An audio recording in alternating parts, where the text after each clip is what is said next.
Hello everyone, my name is Michelle Brennan and on behalf of Sligo Library I would like to welcome you to our September edition of The Word, live here in Sligo Central Library and online being live streamed. This event is in association with the BA in Writing and Literature at the ATU Sligo. We are delighted tonight to have Liz Nugent as our first guest for our autumn-winter term. Liz Nugent is a writer of many brilliant books, including Unravelling Oliver and her latest best-selling novel, Strange Sally Diamond, which has just been flying out of our library. We just cannot keep a hold of it. It's just doing phenomenally well.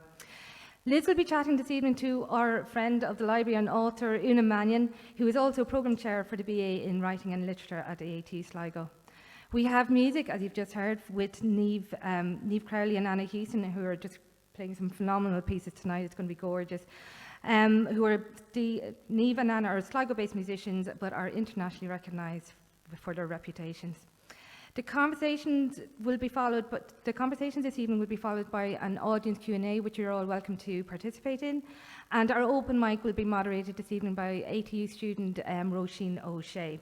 I'm now going to officially hand you over to Una to introduce Liz for you tonight, and thank you and enjoy.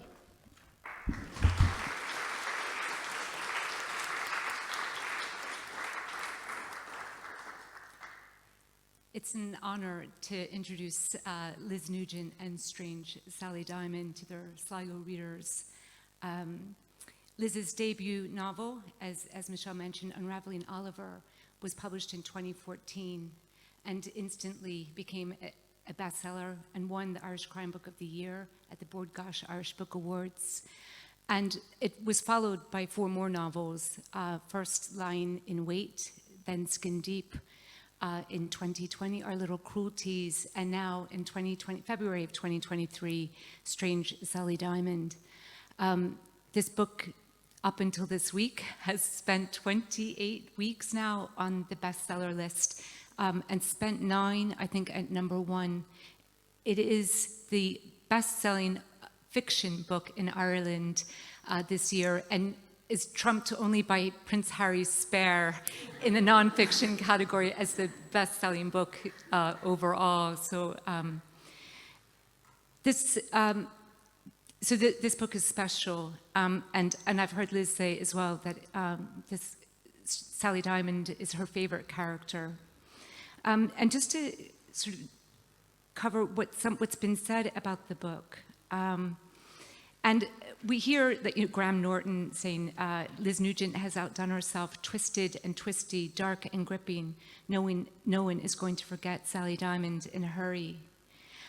And a lot of the reviews talk about Liz's preoccupation, I suppose, with damaged characters, I suppose, and damaged narrators. But the reviews also seem to have a different register with this book. Val McDermott describes it as compassionate and challenging, and The Guardian writes, Nugent's 5th novel is her best yet, a heartbreaking but humane tale of people damaged beyond repair. So what I'd love to do is actually to first ask you to talk about who Sally Diamond is, and maybe to introduce us to this book. Oh, okay. Well, first, can I just take a moment to say that was amazing, and can you accompany me on every event that I go to? Cool. Sally is a very reclusive person. She pretends to be deaf in order to avoid interaction with her community. She lives alone with her elderly father. She has never wanted romance. She's never wanted a boyfriend or a girlfriend or any kind of relationships with other people. She's quite happy being self-contained. And she is, I suppose, well, when I was in school, there were no terms like neurodivergent or autistic, and I just wanted to write about somebody like some of the girls in my school who were just, we used to say they were a bit odd, and that kind of summed up all kinds of behaviour, and I just wanted to write about somebody like that. And so Sally is a bit odd, and she's very black and white about the world, but the reason for it isn't to do with anything that happened at her birth, or nothing to do with any hereditary damage, but it's to do with the fact that she was born into an extremely dysfunctional and traumatic situation that she doesn't remember. She was adopted, she was sort of rescued from a situation at the age of 5 and adopted at the age of 6 and remembers nothing before the age of 7. And after she disposes of her father in quite an unorthodox manner, shall we say, in the opening of the book, she comes to the attention of the media and her neighbours and her community and learns of her deeply traumatic past for the first time. And because you've just mentioned the very beginning of the book, and I think something about your work is that these opening lines that are quite critical, they thrust us straight in. And I was wondering maybe you would read that first section of the book. Okay. "Put me out with the bins," he said regularly. "When I die, put me out with the bins. I'll be dead, so I won't know any different. You'll be crying your eyes out." And he would laugh, and I'd laugh too, because we both knew I wouldn't be crying my eyes out. I never cry. When the time came, I followed his instructions. He was small and frail, and 82 years old by then, so it was easy to get him into one large garden waste bag. It was a month since he'd been up and about. "No doctors," he said. "I know what they're like." And he did, because he was a doctor of psychiatry. He was still able to write prescriptions, though, and would send me to Roscommon to get those filled out. I didn't kill him, it wasn't like that. I bought him in tea that morning and he was cold in his bed. Eyes closed, thank God.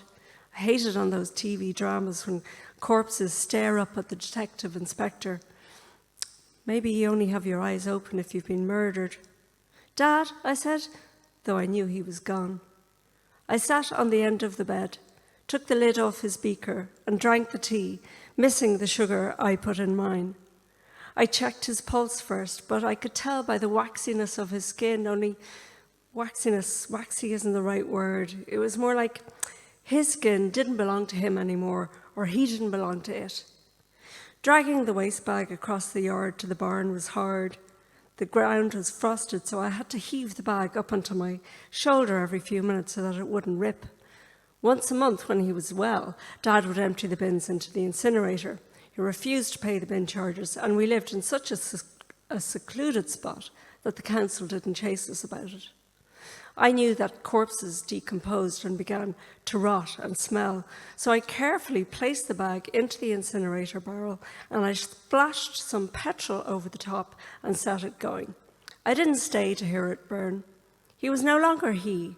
It was a body, an it, in a domestic incinerator, beside a barn, in a field, beside a house, at the end of a lane, off a minor road. Thank you.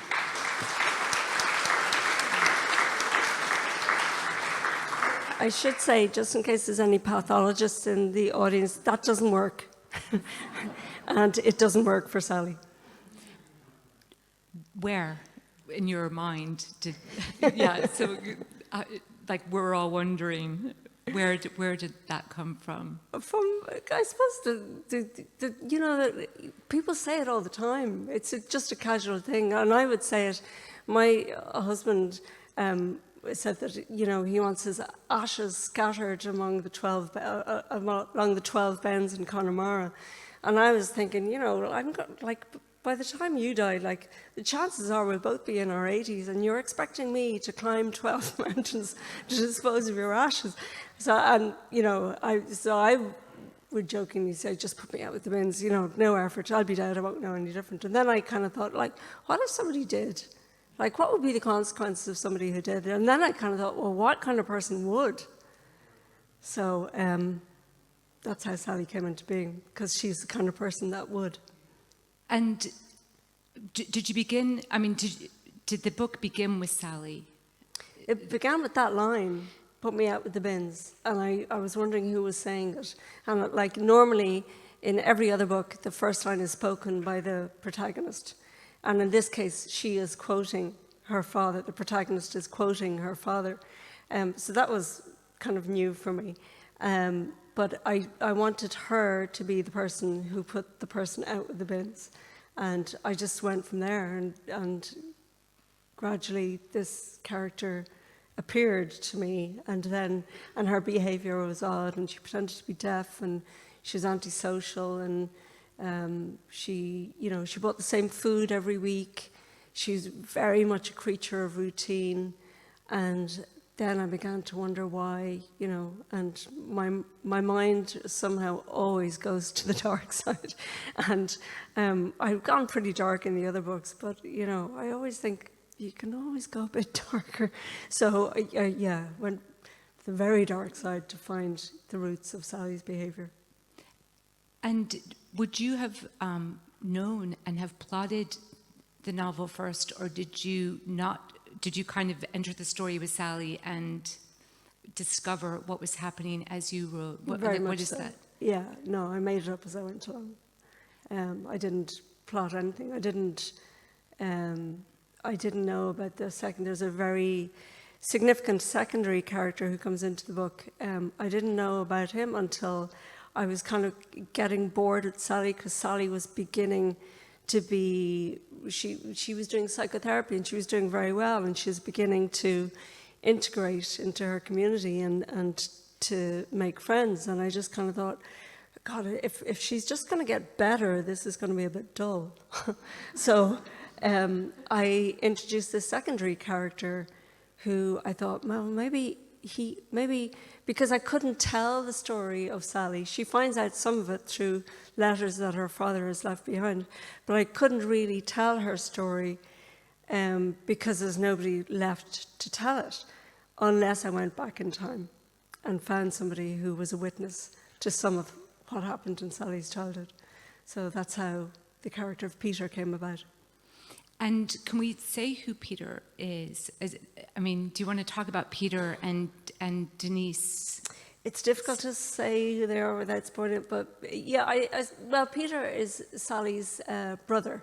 She doesn't know that he exists, but he knows all about her, and he remembers her childhood. He was there from the get-go, but he was treated entirely differently. But just as Sally and her birth mother were completely isolated, so was Peter, but in a very different way. And the man responsible for all of this horrific treatment of a young girl and then his two children, he is the only person whose mind I could not get into, because I didn't want a second. There is no... with all of my other characters that I've written, the darker characters that I've written from their point of view. But this man is somebody whose mind I didn't want to spend a second in. So we never hear his point of view, because I don't care about what he thinks. I think he's the devil. But what happens is that we hear his voice through the character of Peter. And that, I think, is probably the most disturbing, the darkest aspect of the book. Because Peter's a child, yeah. Who begins to, I guess one of the questions that we might ask about the book is if someone has a traumatic past or nature versus nurture, can you escape the past? Well, that's just it. And both of them have such a different past. And, Peter ends up like, the two eventually converge towards the end of the book. And Peter defends this man in some way. And he says, not everything is black and white. He wasn't completely evil. He did love me, which, is such a warped thing to say, because he doesn't even realize the damage that's been done to him and the damage that he's going to then go on and do to others. Yeah. I don't know when people talk sometimes when I'm talking about my own characters. Well, when people talk about how there's so many plot twists, and for me, one of the things that the book does is it builds up our hope for Peter, that Peter might come out and be a better person or a different person. Yeah. And simultaneously, Sally is coming out into the world of Roscommon is it Carrick-Sheedy. Can you talk about Carrick-Sheedy? Carrick-Sheedy is like, my dad lived around the banks of the Shannon for the last 20 years, and he moved every couple of years. I don't know, he just had itchy feet, and he used to move regularly. And he always landed up on the edge of these small villages like Ruski or Lanesborough, or, and there are towns. This one, Carrick-Sheedy, like I always like to ground my characters a little bit like the places they come from. So as Sally is growing, so is Carrick-Sheedy. It's a small village. It's about to get a little. It's got a meat plant has just opened. There's a pharmaceutical company coming. So it's a town that's growing, and it's growing pretty fast. And so is Sally as the book progresses. She's growing, she's developing, she's integrating, she's developing.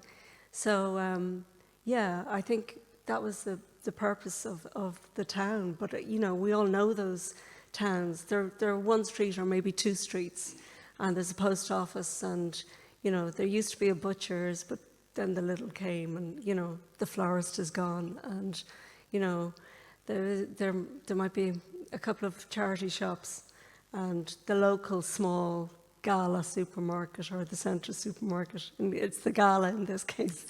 But we know those towns.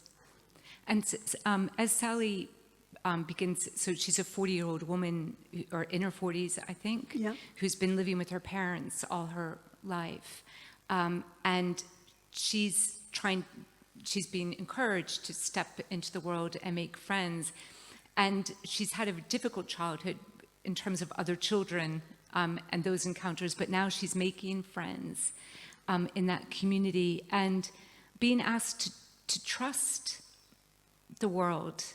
And that does work to a certain extent, but there's still residual, anger and things. And I was wondering if you could just talk a little bit about that trajectory her narrative arc, where we see her like discovering she discovers she's asexual. She discovers she's all these things.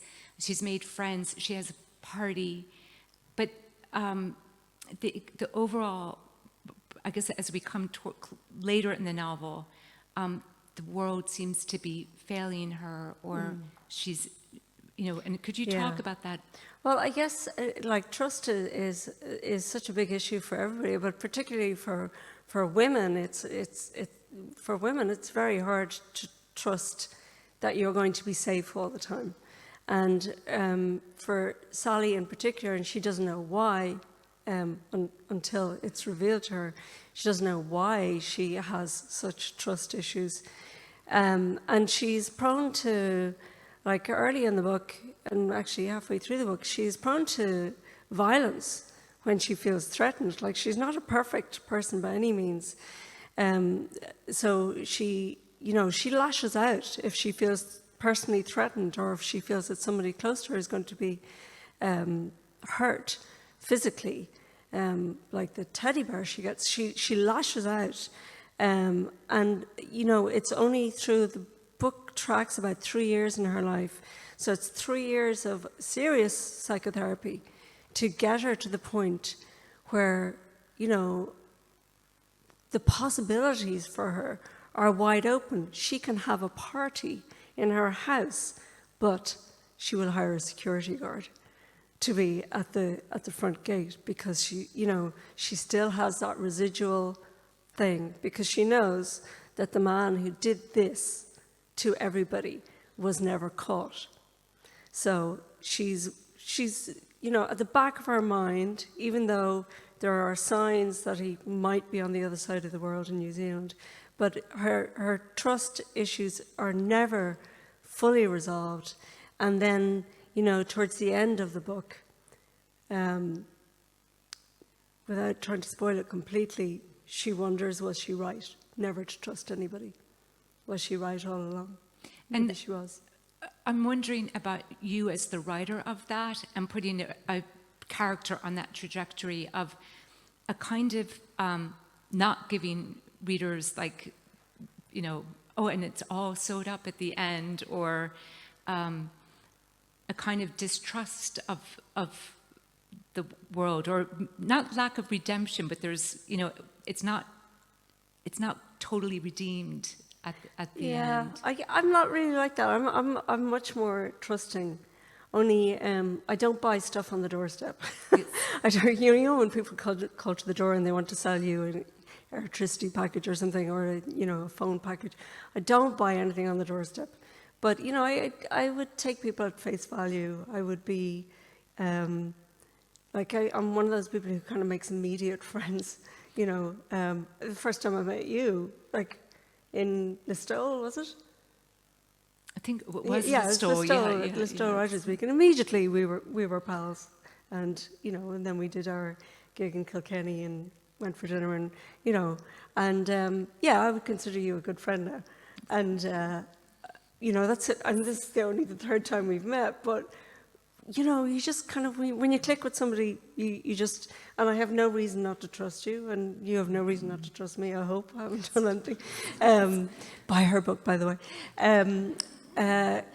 So I think certainly I'm pretty far from Sally in that way. But I was looking at the bigger picture, I suppose, for women in general, and how every relationship is a leap of faith into, for women. Every time they date a man, it's a leap of faith. Is this guy going to be okay, or could this be dangerous, or even going for a walk, could this be dangerous? Walking around to the city at night, or walking around the countryside at night, could this be dangerous? It doesn't even have to be at night, and because there's been, I think I absorb stuff that's in the news, and because of the Me Too thing that has become so to the fore over the last couple of years, I think it probably was in the back of my mind when I was writing this book. And so was there. Your book just flew off the shelf. Sorry, Sally.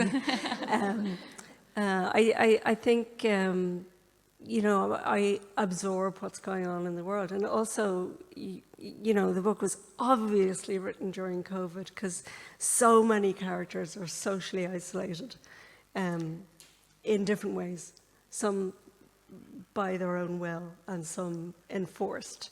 But, there's a lot of social isolation going on through the book. I was interested in, the reason I was asking about the ending was that the American book ends differently, and I was wondering, I just find that really interesting, that the American editors asked you to tweak the ending, and I was wondering if you could talk how you felt about that, and what it means, I suppose. Does it change the book for you?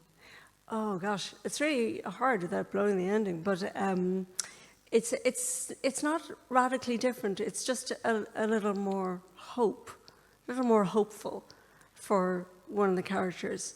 I thought I had offered hope in the very last chapter because the generational damage has happened to two generations of people have been utterly damaged by this.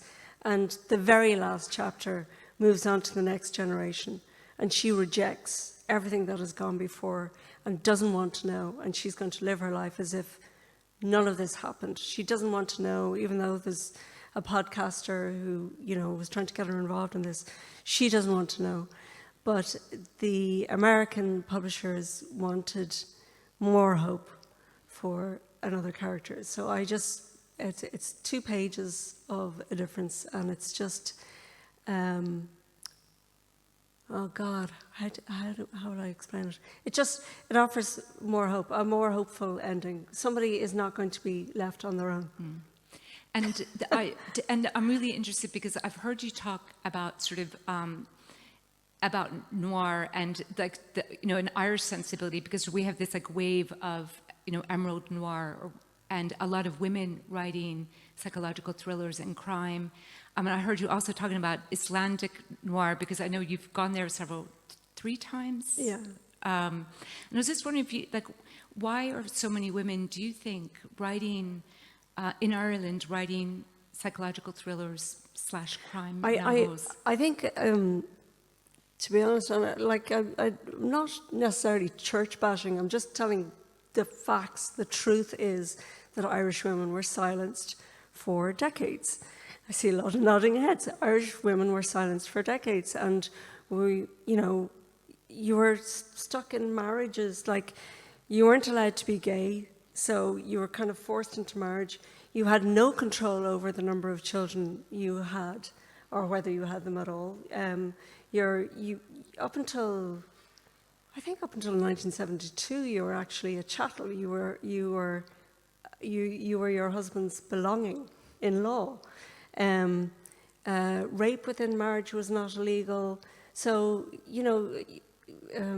divorce was illegal. Women were trapped and silenced and suppressed. So many of them had to give up their jobs when they got married. So they had no career trajectory. They're still fighting for their pensions. And I think, all of us who grew up, I'm 55 now, and all of us who grew up in those times, and came of age during the 80s when those institutions, began to fall apart, and we began to see the damage that was done, and the Anne Lovett case in Granard and the Kerry Babies case. There's been huge things in my childhood, and it was only later reading about them that I find them so shocking and so awful.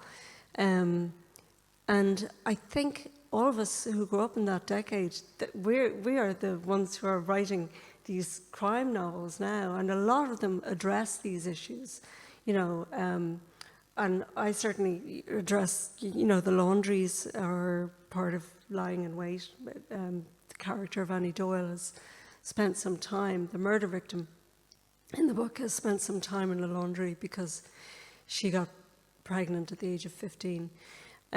So, yeah, I think those injustices, I think crime novels are a great way to address those issues, because you can get to the core of what happened. You can tell the truth about what happened from whatever point of view you want to do.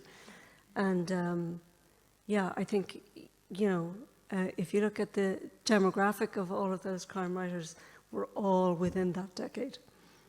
It's really interesting. And I guess in this book as well, there's such a deep misogyny that's actually quite terrifying. And looking at and what's criminal in the book.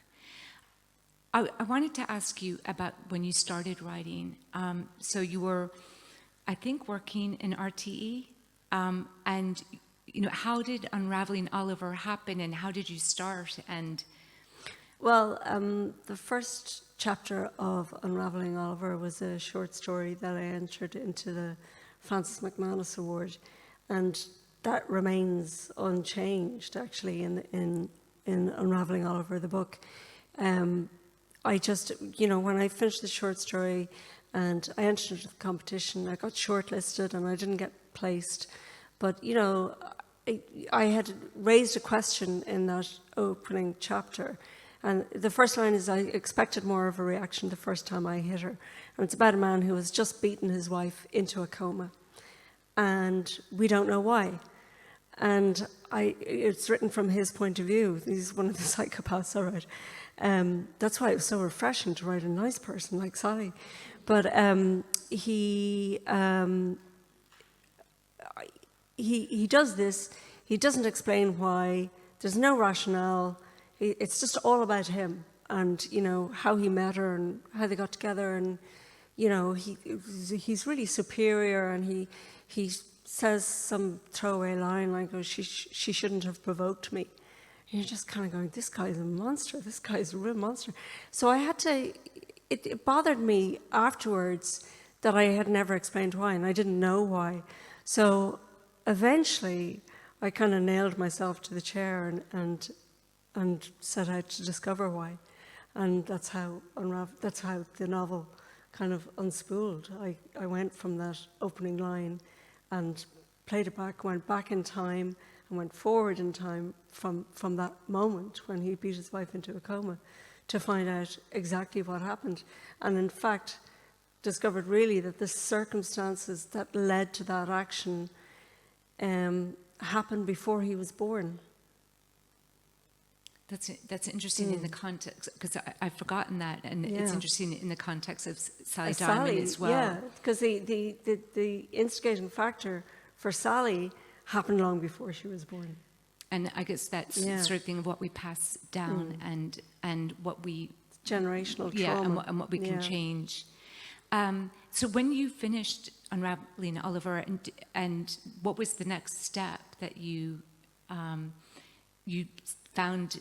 Did you find an agent first, or I put it away in a drawer for about 3 months, and then I went back and I looked at it again, and I went through it and rewrote it. And I would advise anybody starting out to do that, like put it away for a couple of months at least, and then go back and like go through it from beginning to end, make it as good as you possibly can before you send it to an agent. Because an agent, like every agent has a massive slush pile.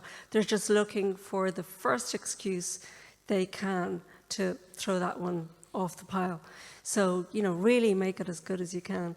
And, that's what I did. I made it as good as I possibly could do. That didn't mean that I didn't have to rewrite whole swathes of it when I actually got the deal. But I sent it out to 6 agents, and 4 of them came back and offered to represent me. And I went with Marianne Gunn O'Connor because she was based in Dublin, and she represented some people I knew, and they all trusted her and thought she was wonderful, and they were right, and she is. So that was brilliant. And then she appointed an editor to me that she paid for out of her own pocket, an editor to work with me to make the book better. And so I worked with that editor for a month, and I took one whole section of the book, about probably 50 pages, and it's a really short novel, but probably 50 pages of the book just went in one fell swoop. Then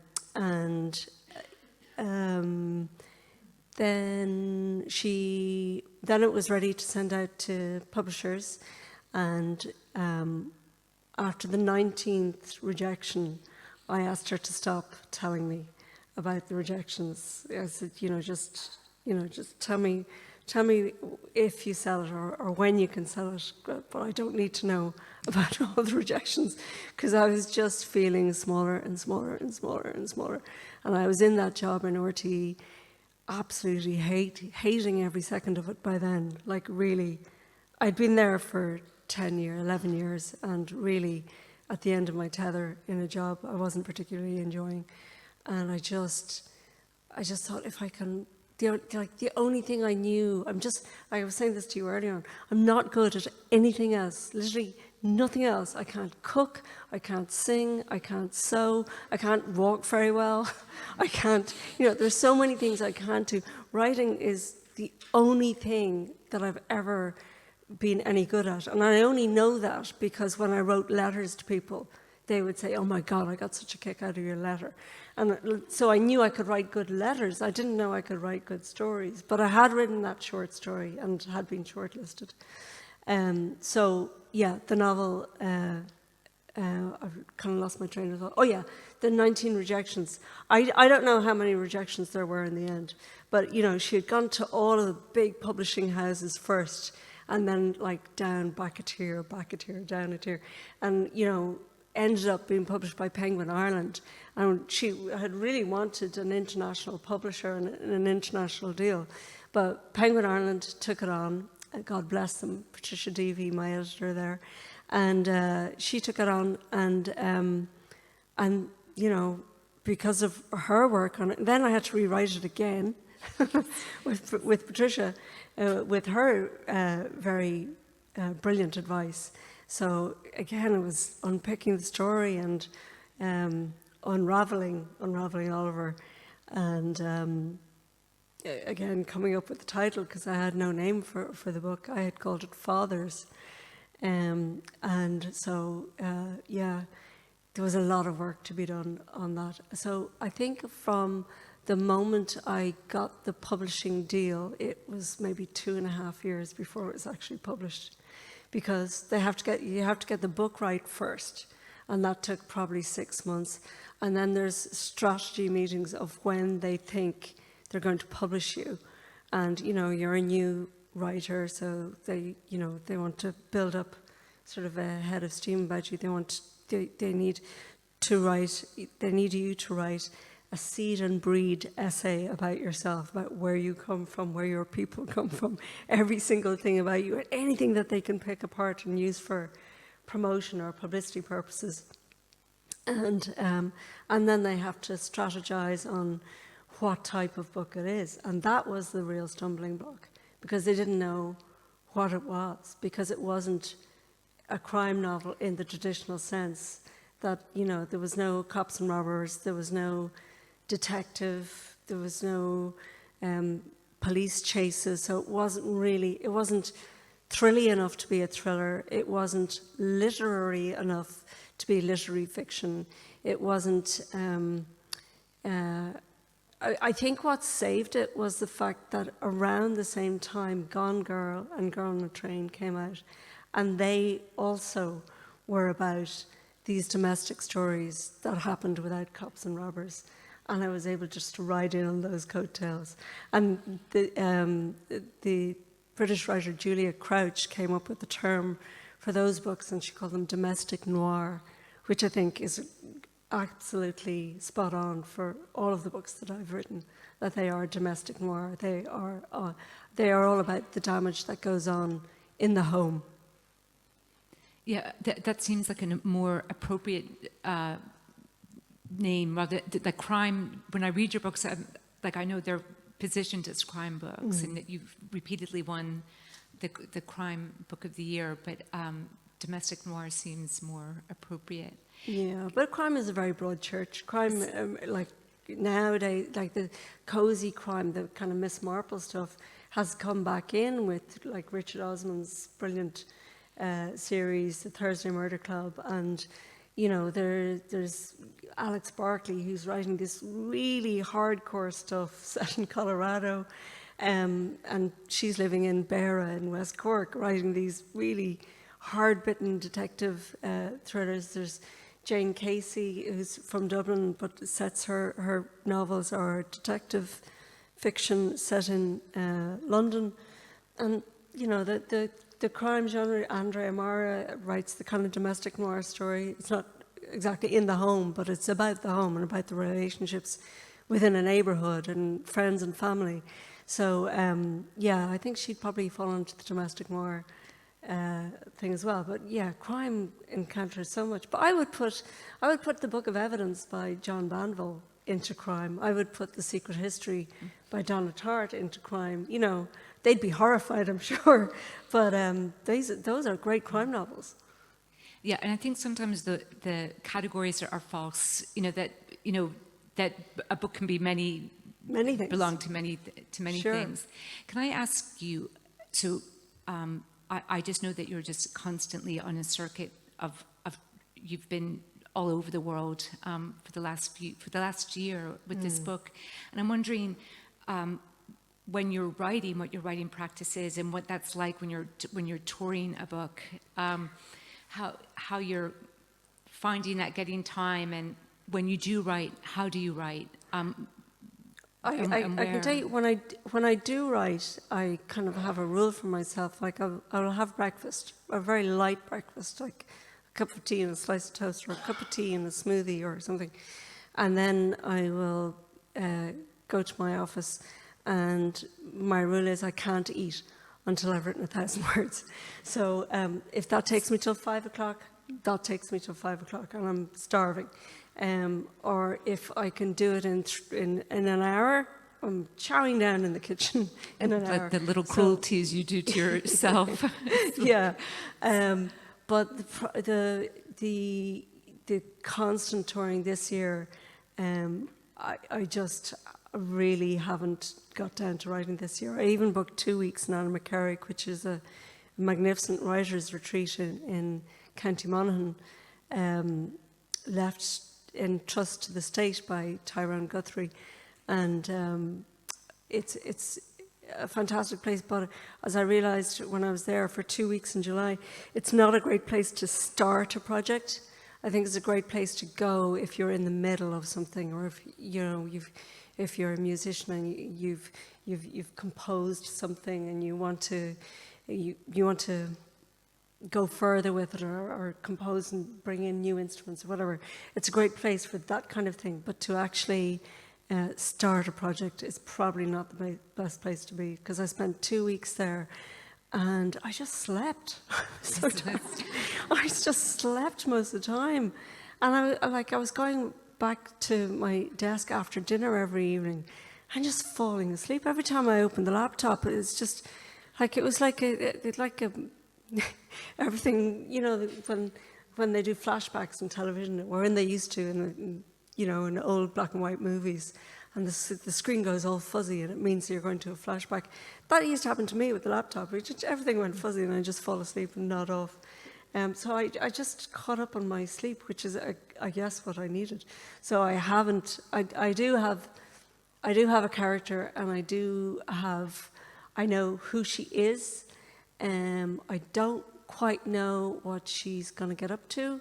I'm really looking forward to finding out, but I'm not going to really get to that until December, because I'm still, between now and December, I have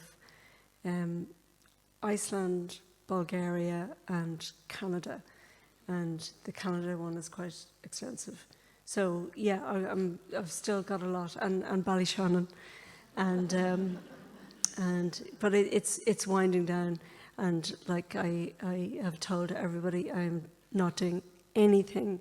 I'm not stepping outside my door for December, January, or February, because I really have to get down to work, and it takes me usually about 18 months, to write a book from beginning to end. So yeah, I'm already behind, my editor already knows that the next book is not going to be published until 2026.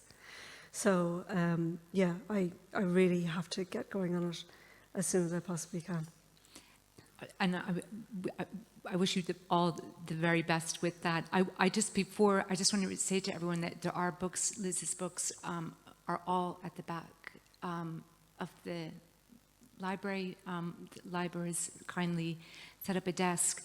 And if you haven't read a Liz Nugent book, and you go home tonight and start it, just be prepared to not sleep, because they're the kind of book that you gulp in one go. And we're going to open everything to a Q&A with the floor now. But just before we do that, Liz was talking earlier about friendship, and I think probably every woman writer in Ireland would say that Liz Nugent amplifies other women writers all the time, and has done so much to lift other women writers. And I just want to thank you for that, because it's a model that we all want to follow, and that generosity. So I feel like I've received it, and I know so many others have as well. Oh. So, well, I think it was Maeve Binchy who set the tone for that. She pulled other writers up, and then Marion Keyes did, and then I did, and I think you do now, and all of us who got a leg up or who got help from other writers. You don't pull the ladder up after you lower it down. You bring the others behind you. So and some of them now are leaping past me, which is great. Well, thank you. I think there's going to be a microphone in the audience. So.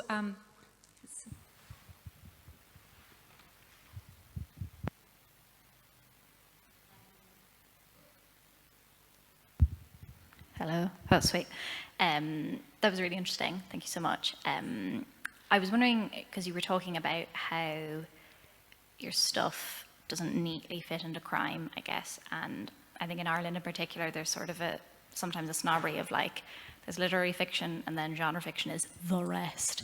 And I'm thinking in particular of a friend of mine is in a similar situation. She has a manuscript that doesn't really fit neatly into one genre.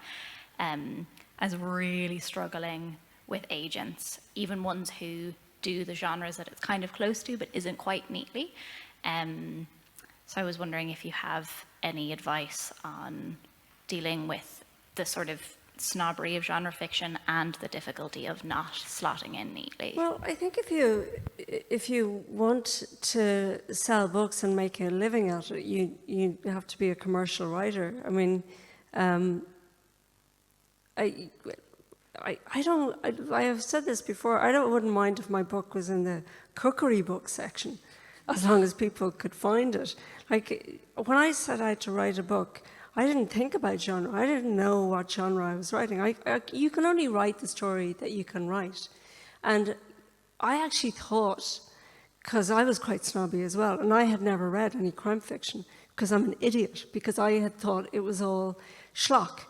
And it was only when I was nominated in that category at the Irish Book Awards, and I started reading the others in the category, and I was kind of going, oh my God, this is really good writing. And then I started discovering the other crime writers, like Ian Rankin, Val McDermott, and all the Scottish crime writers, and the Icelandic crime writers, and the Scandi crime writers, and discovering for the first time that there was really good writing with loads of plot, which you didn't often find in literary fiction. Now, you do sometimes, you know. And I've had great support from male writers as well, I have to say, because we're talking about women a lot.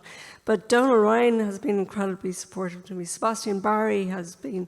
Frank McGuinness, the playwright, has been. Like, there's a lot of men out there who have been incredibly supportive as well. And, you know, literary men, heavyweights, Booker, shortlisty people who, you know, have helped me. And I think for your friend, she has to write the book that she can write. And I think what she might do is think about who she is most like. Like, is she most like Sebastian Barry, or is she more like, I don't know, I'm looking here at books, Terry Pratchett, like, is she, you know, what kind of writer is she like, and then find out who represents those writers and send her work to those writers.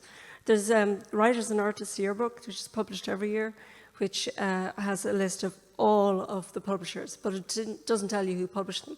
So if you just look up writer, the name of the writer and agent, you'll find out pretty quickly who the agent is, and maybe go for them.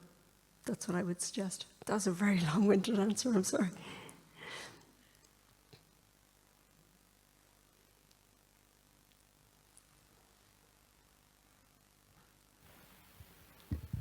Hi. Hello. I was just wondering, because you really gave me chills when you were talking about the female relationship with trust, and how it's not just like when we walk home at night, it also is when we get into a relationship with someone, and we have to like overcome maybe like a primal sense that we won't be safe.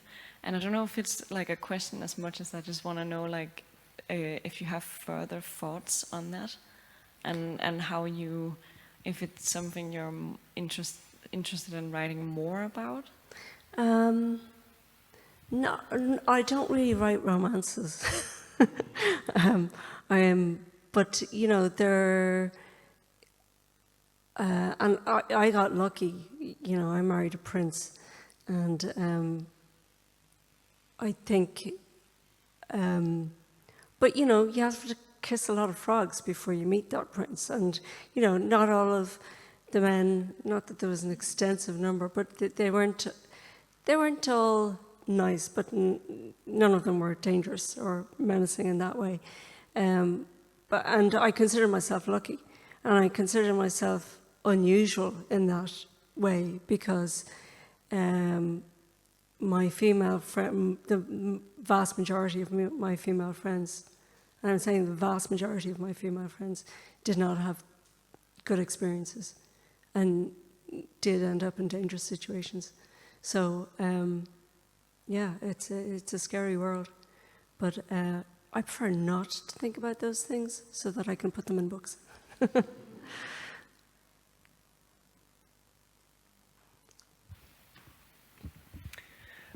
Thanks very much for that. I'm still kind of reeling from the revelation about the different ending to the American edition.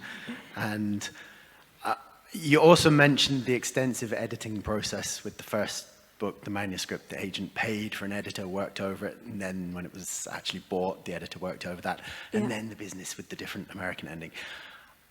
I just wonder if you could say something about how that feels and then how you manage that as a professional writer, seeing other people weighing in and possibly changing things quite radically. Well, when you get your first kind of structural edit notes, you cry for about 3 days, and you disagree with everything, and you think your editor is an idiot, and then you calm down and you read the notes again, and then you just start working, and you realize that they're at this business a lot longer than you are. They know more about the market than you do. They know, not that you're writing for the market, but they know, you know, what a reader will believe, and you know, because they're your first reader, really. Your editor's your first reader. And they're kind of going, that's really far-fetched. That would never happen. Or in the case of Unraveling Oliver, that you know, 30, 40 pages, whatever it was, they just thought that that part of the book is not relevant to the rest of the book. We can actually do without it. And it was actually, if you've read Unraveling Oliver, it was the story of Oliver's mother, who was a black tribeswoman in Northern Rhodesia, which later became Zimbabwe, or Zambia. Zimbabwe, thank you. God. And, you know, I had written her story, her extensive story, and because she never met Oliver, really, after his birth, the editor just said, it's not relevant because this book is about Oliver. And I was kind of going, but there's a whole story, there's a whole life, there's a whole thing. And she said, yeah, but everybody else in the whole book, every other character has their opinion of Oliver. And Oliver talks about Oliver. Nobody else talks about his mother. And it really shocked me, and it broke my heart to have to lose that, because I had, like her story was extraordinary, and maybe I'll write that. Actually, I can't write that now because I'd be accused of like cultural appropriation. But you know, I if it ever got made into a movie or something like that, I think we'd try and get her story back in there in a different way. Thank you. Are there loads of questions?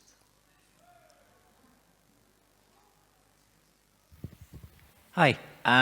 You mentioned early on the depiction of characters who are neurodivergent or have neurodivergent elements.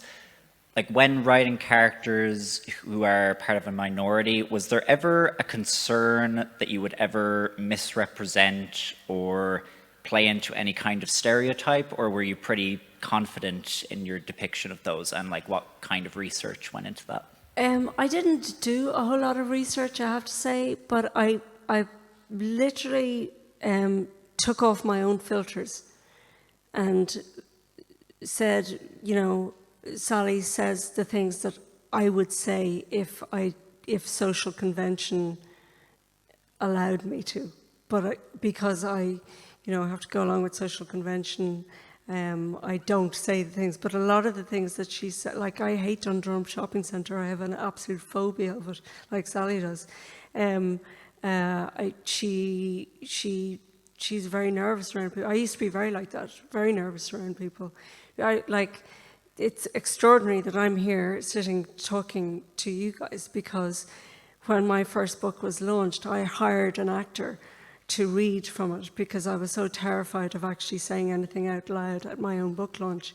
And, you know, the more you do it, the more you get used to it, and then eventually you begin to enjoy it. But I was so crippled by shyness, you know, when I began, that it's taken me 9 years to get to this point where I don't need a bottle of Rescue Remedy before I come in and talk to people. But Yeah, and I did have a neurodivergent friend read it, and you know, they're like, and I wanted to be careful. Like Sally is a really good pianist, but she's not a concert pianist. She's just really good at it.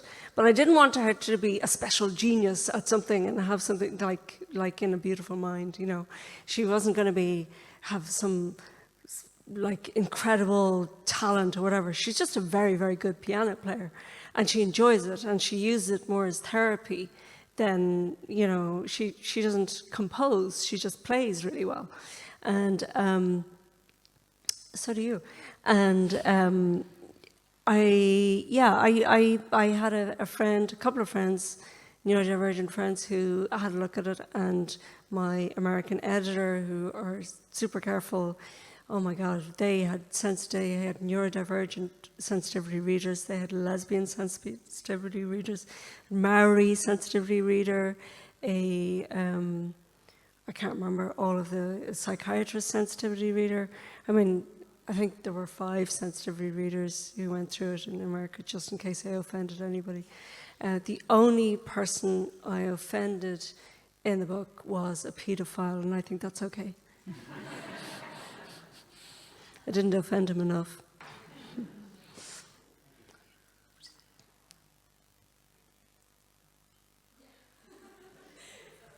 Is it on? Yeah, okay. I just wanted to ask, because you wrote several books, right? Did you ever think of like connecting the worlds of your books, or is every story in a separate world, or do they coexist in the same world? Like, they're all separate standalone books, and there's no crossover. But somebody said to me the other day that actually, that they're all, you know, there are a couple of years, because like I'm 55, so most of them are written within the realm of my lifespan, because or a little bit before it. So there are years where every single character could cross over. But I think that would be a very gimmicky book to write. There's way too many really strong personalities, and you know, there'd be too many deaths, too many psychos for a start. Yeah, you know, there would be nobody alive after, you know, page 5. I don't think there'd be any point in going there. But yeah, that's something to think about. Maybe I'll do it as a short story or something at some stage. news article or something, like this happened then and there, just like, you know, a random throw in or something. I don't know. Yeah. I was just curious. Yeah, I did think about, there are 2 characters in Unraveling Oliver called Barney and Eugene, who I was really particularly fond of, and I did think of dropping them into the originally of dropping them into the background of the second book, and then like putting them into every subsequent book. And they could, but it's too late now. I didn't. So, but you can just imagine, if you've read Unraveling Oliver, you could imagine them popping up in all kinds of ways in all of the subsequent books.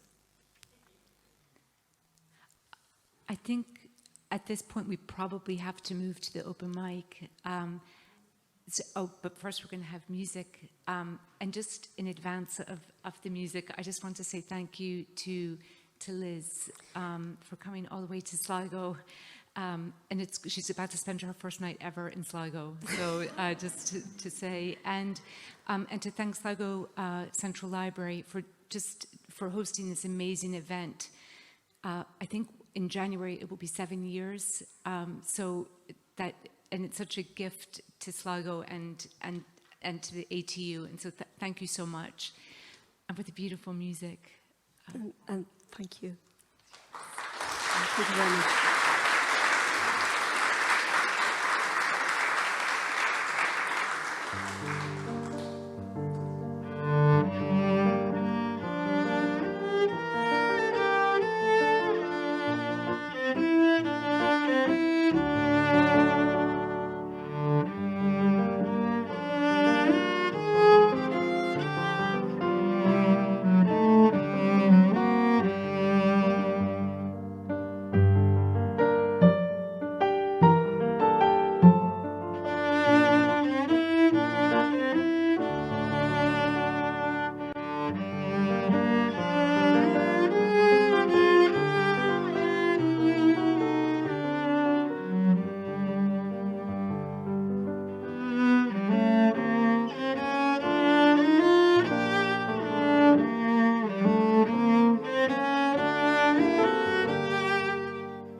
The open mic.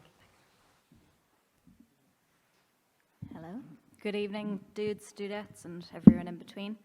Thank you so much, Liz. That was really cool.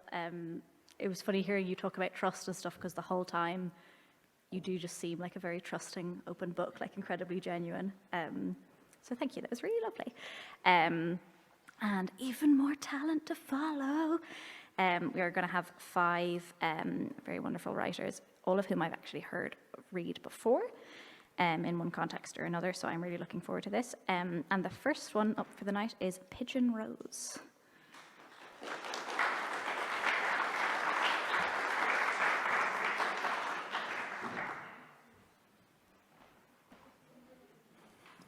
I am. There's a bit of Latin in this first poem, so you'll excuse my pronunciation, but you'll understand why there is in a sec. Thanks.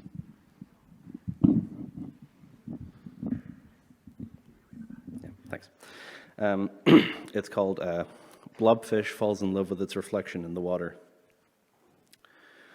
Cycrolutus marcitus is a deep-sea fish of the family Cycrolutidae. When we pulled it out of the water, we called it a blobfish because its face resembled a blobby man more than it did a fish. Later, we learned that the only reason the blobfish looked like that is because we'd taken it from its safe environment and irreparably harmed it in the doing. It was depressurized and distorted, and we called it ugly even though we were the ones who made it that way. What environment were you dragged from that you were deemed ugly by your captors? What did they call you to make you think that you're so worthless up here? It's not in the blobfish's nature to exist in this kind of pressure. It doesn't deserve to exist around these people who do not understand it. It's not of our world. We should not force it to endure us. You don't deserve the way you are treated. You are not of their world. You can return to your atmosphere, reset your pressure, and feel free to swim around without being called ugly by people who couldn't accept the idea that you could thrive. And what is a blobfish if it is not ugly? And what are you if you are not broken? Return, my friend, to the deep blue sea. The whole world is waiting for you.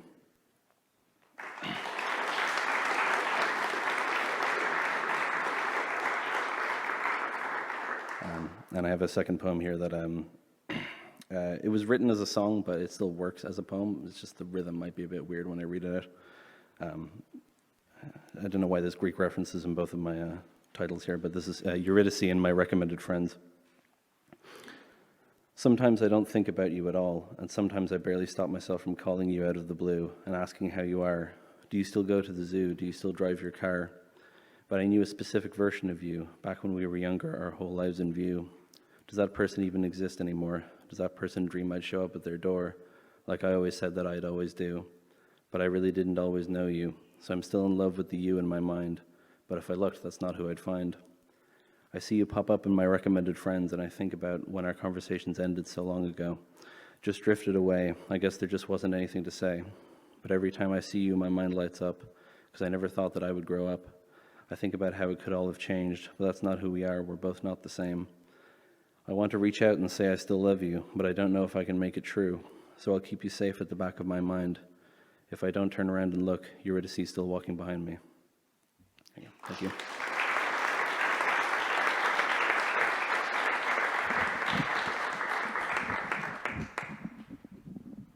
I'm so awkwardly small. That was gorgeous. Justice for Blobfish. Thank you. And next up we have Aoife Harkden.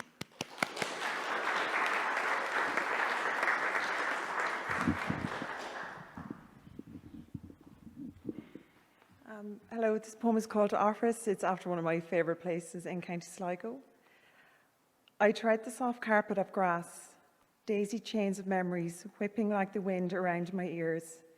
Sheep spy from the thickets as I say hello, their interest as fleeting as love. The cold bites my ankles as the wild Atlantic sings its last winter harmony. This jagged rock I make my throne, cold like a glacier. No one exists in the world, only me, and this little pink flower with its peeping petals. The waves' percussion crashing and bellowing from the heart of the seabed. Aquamarine foams and camouflages the mermaids I see swim to the surface. Birds caw as I gnaw at the bit. Can I stay here forever? Bury my sorrow like a pirate's treasure. X marks the spot, X on the card, X on my heart.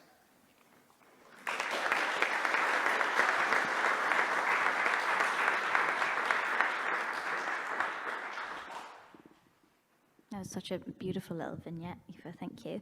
And next we have Ava Liange.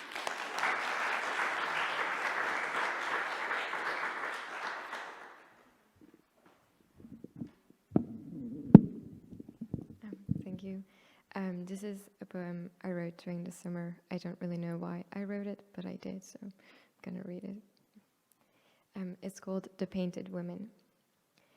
It feels like art because the oils freeze, silence screams in shades of beige under a red sky with battleships, great tempest, hurricanes, yet chaos has never been so quiet.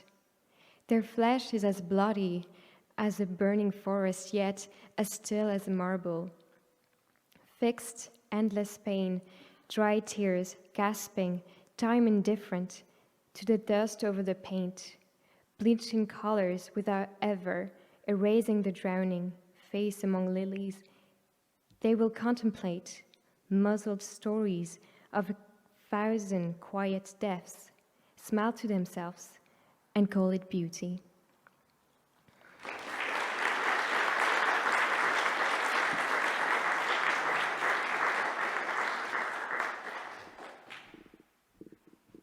That was horrifying, but in a really good way. Give it up for Shay Fahy.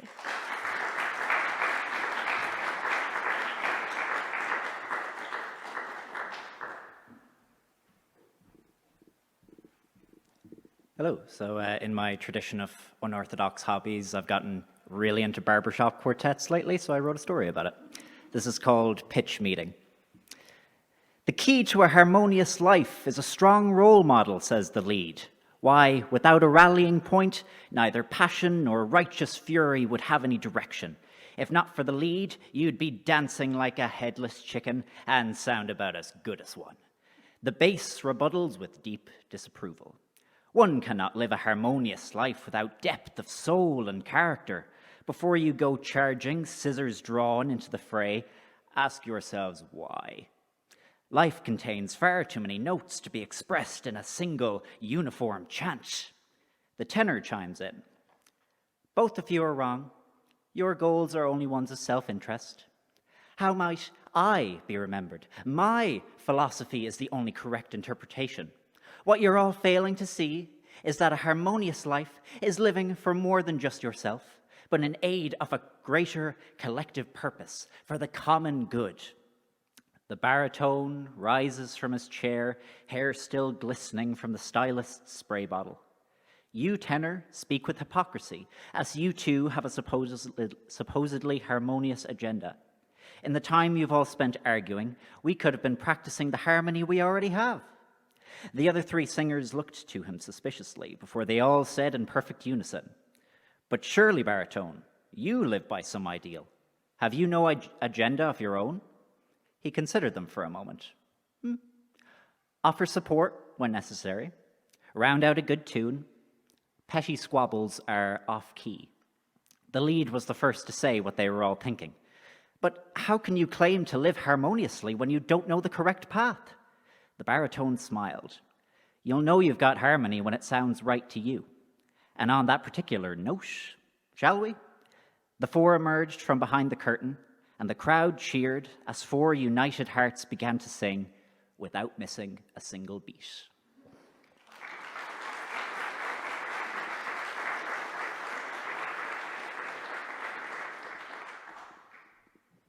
I was kind of hoping you were going to burst into a rendition of Sandman there.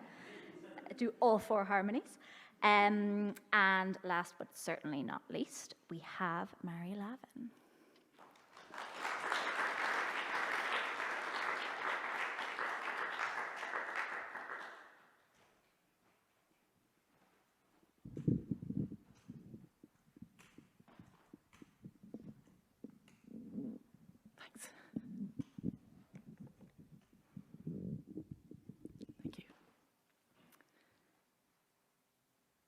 This is a 3-minute version, hopefully, of a poem I wrote called The End of Summer. I've often wondered, what if I hadn't delayed once the students had escaped their junior cert history exam earlier than expected? What if I had posted the papers and gone straight home instead of going next door to buy a 99 and drive down the pier road in beautiful Enniscrone? To watch the gentle waves lapping the golden sands on that glorious summer's evening. The sea, it's always been my magnet, calm or wild, day or night, summer or winter. I'm drawn to it, constantly needing to see it, smell it, swim in it. Like a mermaid, a woman with no legs. If I'd gone straight home, I'd have missed him. I wouldn't have heard the sound of his speed a split second before impact. I wouldn't have wondered, is that it? Thinking I was dead in the momentary silence my body needed to produce enough adrenaline to cope with the horror. Snapping out of the eerie stillness to the sound of someone screaming, briefly unaware it was me. The smell of burning rubber and searing flesh, the excruciating pain of smashed bones, and the absolute terror when I realized I couldn't move my legs. The other driver roaring at me to get out, get out. What could he see that I couldn't? My car bonnet crumpled, concertina-like against the windscreen. The doctors and dermatologists, the nurses and urologists, the physios and psychologists, the crooks and the clowns. I've been to them all. Racia, says the old fella, walking the prom in Strand Hill, delighted with his shiny new rollator wheels. He makes me laugh momentarily, and even though it's a club I didn't sign up for, it makes a change from the sympathetic strangers with their sideways stares, or the people who say, "But you're looking well," as if that should be enough, or the hairdresser who tells me she knows what I'm going through because she broke her ankle once on a night out in high heels. The final blow, the shoes, stuck in Crocs, the only footwear wide enough for my deformed foot. Everything's a fight, an uphill struggle, an energy-sapping battle. I've pulled myself back from that darkness at the end of the tunnel, where I search frantically for the Coeness crack to let the light in. And I get it. Nobody died, but a part of me did. It was the end of my summer, and I wasn't ready for it. Thank you.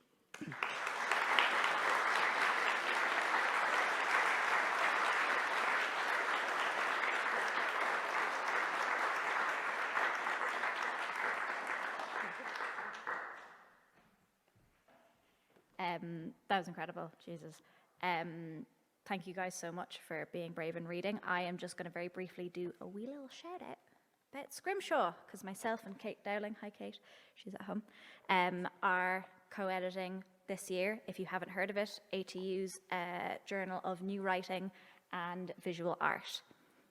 We are going to be opening submissions soon. If you are even like tangentially associated with Atlantic Technological University, any campus, any staff, any student, present or past, more than welcome to submit any kind of writing, any kind of visual art. We would love, love, love to see your work. So we're going to be doing an open call for submissions very soon. Please keep an eye on posters, toilet doors, emails, and we'd really love to see what you come up with. Thank you very much.